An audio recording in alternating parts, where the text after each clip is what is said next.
प्रशांत किशोर और कांग्रेस के रिश्ते का एंड गेम हो गया है। कहा तो कांग्रेस और प्रशांत किशोर मिलकर 2024 में बीजेपी और मोदी को हराने के ब्लूप्रिंट पर काम कर रहे थे। अचानक न जाने क्या हुआ कि कांग्रेस और प्रशांत किशोर दोनों ने ट्विटर पर आकर ऐलान कर दिया कि साथ काम नहीं करेंगे।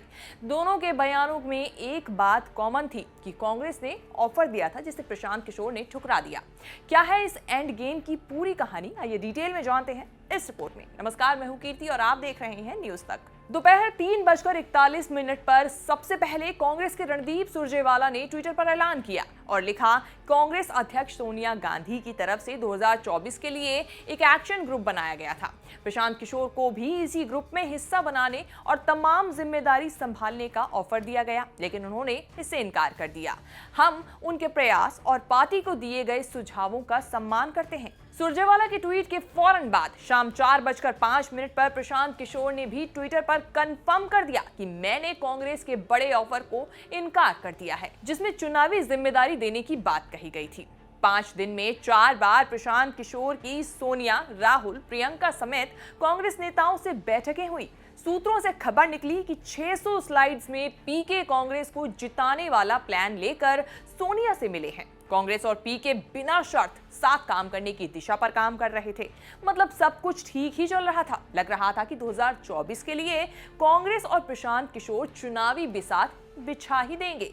न जाने क्या बात हुई कि बात एकदम से टूट गई। कांग्रेस और पीके अब अपने अपने रास्ते पर चलेंगे। संभव है प्रशांत तेलंगाना में टीआरएस के केसीआर के लिए प्लानिंग करें। एक थ्योरी यह है कि टीआरएस डील के कारण बात बिगड़नी शुरू हुई थी। टीआरएस के केसीआर के लिए काम करने वाली है आईपीएक, जिससे जुड़ा है प्रशांत किशोर का नाम।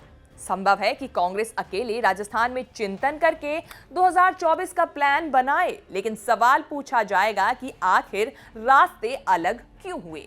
सुनने में आ रहा था कि पीके ने सोनिया से फ्री हैंड मांगा था, लेकिन सोनिया ने हाई पावर नेताओं की कमेटी बना दी, जिससे पीके को शामिल होने का ऑफर था। क्या उनको मन मुताबिक पद नहीं मिल रहा था? क्या जिस नॉन गांधी को कांग्रेस अध्यक्ष बनाने की बात उन्होंने की, वो नॉन गांधी वो खुद बनना चाहते थे, जिसे गांधी परिवार ने माना नहीं? अब सवाल ये भी कि क्यों कांग्रेस प्रशांत की डील टूटी? क्या कमेटी से नाराज हुए प्रशांत किशोर? क्या कांग्रेस में मन मुताबिक पद नहीं मिला? प्रशांत किशोर ने कांग्रेस के भविष्य के लिए जो रोड मैप बनाया था, उसमें राहुल और प्रियंका टॉप लाइन में नहीं होने वाले थे। अध्यक्ष के लिए जो 2 फॉर्मूले दिए थे, उसमें राहुल प्रियंका को अध्यक्ष प्रस्ताव नहीं था।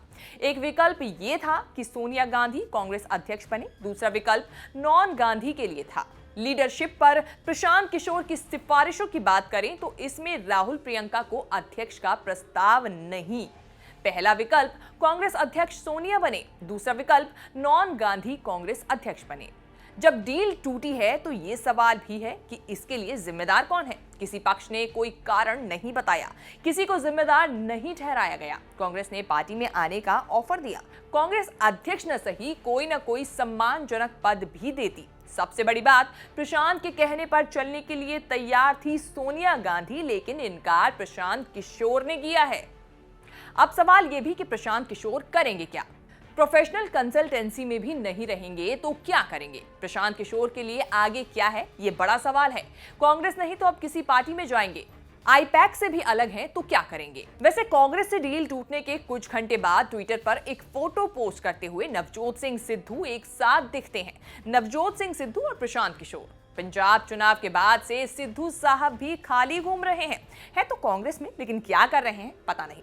सिद्धू पीके की ये सेल्फी 2 खाली लोगों की टाइम पास सेल्फी है, या सोनिया को छोड़कर पीके सिद्धू का सेल्फियाना कोई नई कहानी लिख रहा है? कांग्रेस को अब सब खुद करना होगा। पहले तो फुल टाइम अध्यक्ष चुनना होगा। जो कांग्रेस अध्यक्ष होगा, क्या वही 2024 में पीएम का फेस होगा? गठबंधन के दौर में क्षेत्रीय दलों के पास खुद जाना होगा, क्योंकि अब ना तो बात कराने के लिए कोई है, ना कांग्रेस का करिश्मा ऐसा है कि कोई खुद चल आएगा कांग्रेस के पास। प्रशांत किशोर रहते तो 2024 से पहले गुजरात और राजस्थान के चुनाव के रास्ते आसान होते। गुजरात में क्या होगा? नरेश पटेल इसी उम्मीद में बैठे थे कि पीके आएंगे तो उनका भी कांग्रेस में आना होगा। कांग्रेस प्रशांत किशोर के साथ आने से बीजेपी को चौकन्ना होना पड़ता, क्योंकि एक तो पीके का लक फैक्टर, दूसरा उनके जीतने का रिकॉर्ड, दोनों बीजेपी के लिए खतरा था।